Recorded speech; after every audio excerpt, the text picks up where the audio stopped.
talking with two superb actresses, Bette Davis and Peggy Wood. The award that you're about to receive, not here tonight, but tomorrow, is looks exactly like this. That's really a classy-looking award. It's a straw hat. It's very attractive. It's called the Council of Stock Theatre's Straw Hat Award. Well, this is not the one. This was 2 years ago. Isn't it? I think it's. There's that hat I think it's very nicely done. That. It's not amber, but what would you call that? Lucite. I don't know what Lucite, that's called. maybe. And somehow they suspended it in there, which fascinates me because it doesn't look as if anything were holding the hat up. It's the magic of the theater holding it up. Of course. Of course. I think it's a funny thing about it being called straw hat, that should have come about to be its label. And because in the beginning they called it sort of barn shows. Yeah.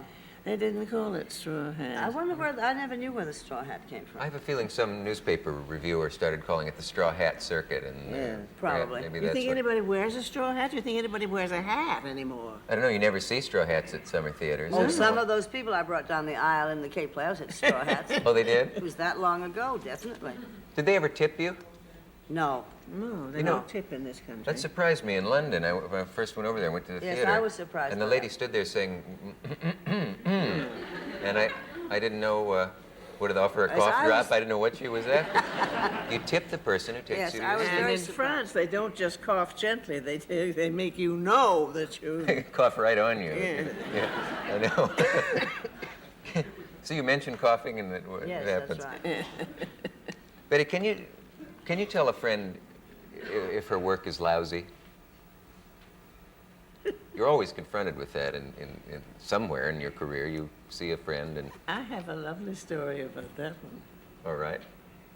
Do I cut into you? No, not at all. I didn't have an answer. Jane Cowell, who's pretty well known, had a very dear friend, but was a mediocre actress. And because she was an old friend, Jane went to the opening night and knew she had to go backstage and say something. So she swept into the room with her hand out and said, "Aren't you glad you're you?" and walked out. Yes, because this is the most ghastly experience you can have. If you've seen a play that you really, it just didn't work and the friend didn't, just, what to say is, I give you that. it's terrible, but that's a marvelous line. That's like the bachelor who stayed a bachelor all many, many years and all his friends married, because they all had children. And so he thought, oh, most of them were hideous, the children, of course. So he used to say, "My, that is a baby." Yeah. Which I think is the same idea, you know. It would be pretty hard to do, Richard. Yeah. It would But be, it's especially after an opening night. It would be impossible. Maybe later, if they really came to you and wanted to discuss it, you could, but not after the hell of an opening night, because there's nothing worse than this in the world for the performer. You know, terrible. Well, I don't know how we ever get through it, any of us. I never have known. You both are in the theater and also married and had families and so on. Can either of you conceive of, if you had it to do over today, where there's an article in today's paper where more and more young women interviewed say they don't want to marry, or if they do, they want to wait a long time. Can you say whether you today, the same you, I would have waited much longer. Would you? Oh, yeah. I wouldn't. I waited long enough. What makes the difference? Why would you have waited much longer?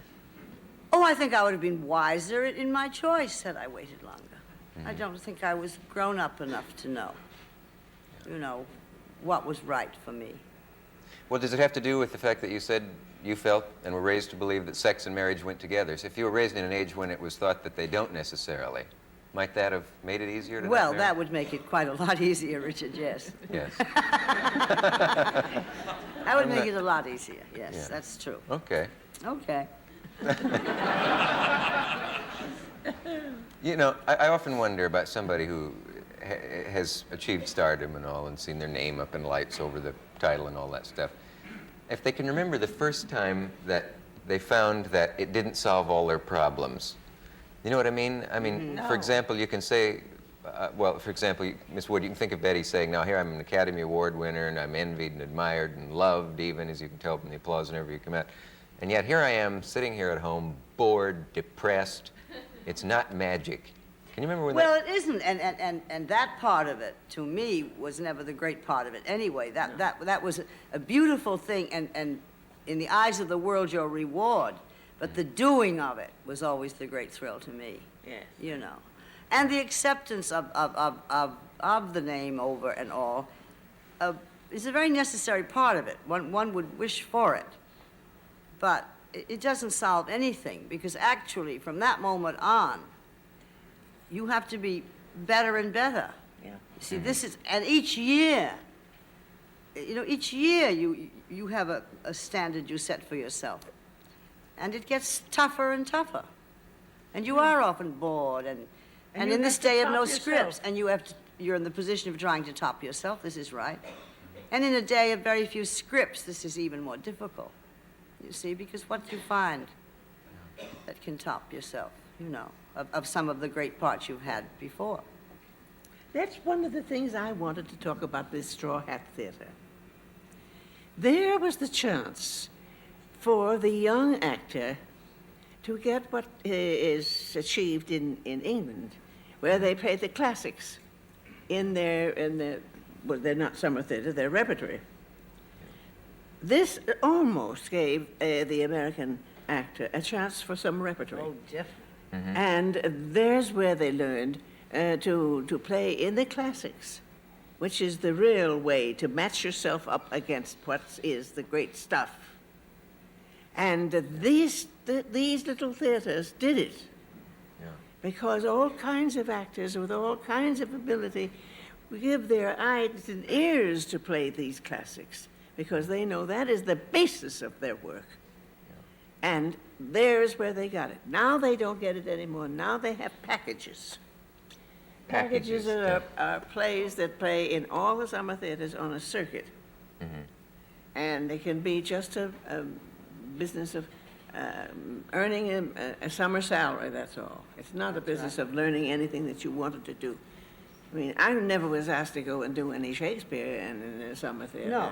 We never got a chance to do it. The only way you got to do a Shakespeare thing was to have a well-known star whose manager decided he could afford the money to lose on Shakespeare. Yeah. So that's the way I get a chance to go to play Portia, because Winthrop Ames wanted to do a production of The Merchant of Venice for George Arliss. George This- Arliss. You were absolutely smashing his portrait. That's what I thought, too. You were. You were. You were just smashing his portrait. I had forgotten that I saw you do that. You were just marvelous. I thought there was a wonderful chance, and I would have liked to have done many more, but the only other chance I had to do was the last package in the summer theater when I did The Taming of the Shrew with Rollo Peters and a very fine Lloyd Bridges and a lot of people. They were too far between. They're too far between. We should have had a great many more opportunities. That's right. Excuse And me, they- both of you, again, we must take this message. We'll be right back.